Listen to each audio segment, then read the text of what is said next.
हरियाली से भरे एक सुंदर रंग बिरंगे जंगल में एक छोटी सी तितली रहती थी। नाम था तितली। तितली के पंख इतने चमकीले थे कि जब भी धूप उन पर पड़ती वे इंद्रधनुष की तरह चमकने लगते। वह बहुत जिज्ञासु थी। उसे हर बात जानने की इच्छा रहती थी। एक दिन तितली ने सोचा, आज मैं जंगल के अलग अलग हिस्सों में जाऊंगी और वहां रहने वाले जानवरों से मिलूंगी। शायद मुझे उनसे जीवन के बारे में कुछ नया सीखने को मिले।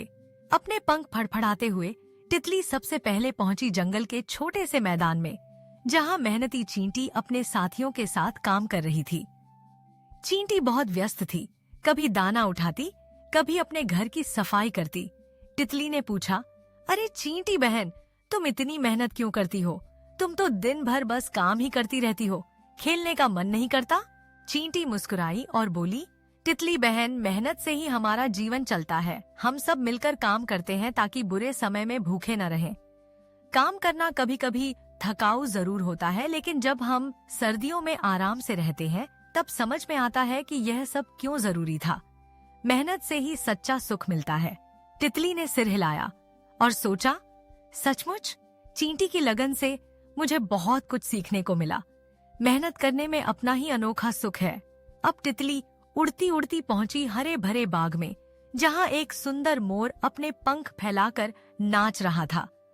उसकी सुंदरता देखकर तितली मंत्रमुग्ध हो गई। मोर बहुत घमंडी था, अपनी सुंदरता पर उसे बड़ा अभिमान था। तितली ने मोर से पूछा, मोर भैया, तुम इतने सुंदर हो, क्या तुम्हें कभी दूसरों की मदद करने का मन नहीं करता? मोर ने गर्दन ऊंची कर जवाब दिया, जब मेरे पास इतनी सुंदरता है तो मुझे क्यों किसी की मदद करनी चाहिए? सब मुझे देखने आते हैं, मैं जंगल का राजा हूँ। तितली को मोर की बात थोड़ी अजीब लगी। तभी एक तेज बारिश आई और मोर के पंख भीग गए। वह कांपने लगा। पास ही बैठी एक छोटी गिलहरी ने मोर के लिए बड़ी पत्तियां लाकर छाया बना दी। मोर ने शर्मिंदा होते हुए धन्यवाद कहा। तब तितली ने समझा, सिर्फ सुंदरता से कुछ नहीं होता, दूसरों की मदद करना और विनम्र रहना भी जरूरी है। तितली उड़ती हुई आगे गई और पहुंची एक शांत झील के किनारे, जहां एक बूढ़ा कछुआ आराम से बैठा था। कछुए के चेहरे पर बड़ी शांति थी। तितली उसके पास गई और बोली, कछुआ दादा, आप हमेशा धीरे धीरे चलते हैं और हमेशा शांत रहते हैं, क्या आपको कभी जल्दी नहीं होती?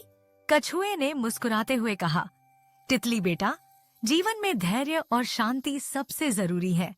हर चीज का एक सही समय होता है। अगर हम अधीर होकर जल्दी जल्दी सब कुछ पाना चाहेंगे तो सही मायने में किसी भी चीज का आनंद नहीं ले पाएंगे। धीरे धीरे चलकर, अनुभवों से सीख कर ही हम सच्ची समझ पाते हैं। तितली ने ध्यान से कछुए की बात सुनी और मन ही मन ठान लिया कि वह भी अब से हर चीज को धैर्य से समझेगी और जल्दीबाजी में कोई निर्णय नहीं लेगी। जैसे जैसे दिन ढलने लगा, तितली वापस अपने घर की ओर उड़ने लगी। रास्ते में उसने सोचा, आज मैंने कितनी अद्भुत बातें सीखी हैं। चींटी से मेहनत, मोर से विनम्रता और मदद, कछुए से धैर्य और शांति। अपने दोस्तों से मिलने के बाद तितली को यह भी समझ में आ गया कि किसी की असली पहचान उसकी सुंदरता या बाहरी रूप से नहीं होती, बल्कि उसके व्यवहार, मेहनत और समझदारी से होती है। उसने देखा कि छोटी सी चींटी ने सबको खाना जमा कर सिखाया कि मेहनत से बड़ी कोई चीज नहीं। मोर ने अपने व्यवहार से बताया कि घमंड करना बुरा है, और कछुए ने सिखाया कि धैर्य और अनुभव से जीवन में सच्ची समझ आती है। शाम का समय था, सूरज ढल रहा था, आसमान में सुनहरी रोशनी फैल रही थी और तितली अपने घर लौट रही थी। उसके मन में खुशी थी और आंखों में चमक। अब वह पहले से भी ज्यादा समझदार और खुश थी, क्योंकि उसने अपने अनुभवों से जीवन के असली सबक सीख लिए थे। और बच्चों, यही है हमारी कहानी की सच्ची सीख। जीवन में असली ज्ञान और समझ हमें अपने अनुभवों से ही मिलता है, न कि केवल पढ़ाई या दूसरों की बातें सुनकर। जब हम खुद कुछ करते हैं, गलतियां करते हैं, सीखते हैं और फिर आगे बढ़ते हैं, तभी हम जीवन के असली रंग और मिठास को पहचान पाते हैं। तो याद रखो, अनुभव से ही जिंदगी के असली सबक मिलते हैं। मेहनत करो, सबका सम्मान करो, धैर्य से आगे बढ़ो और हमेशा सच्चे दोस्त बनाओ। यही जीवन की असली खूबसूरती है।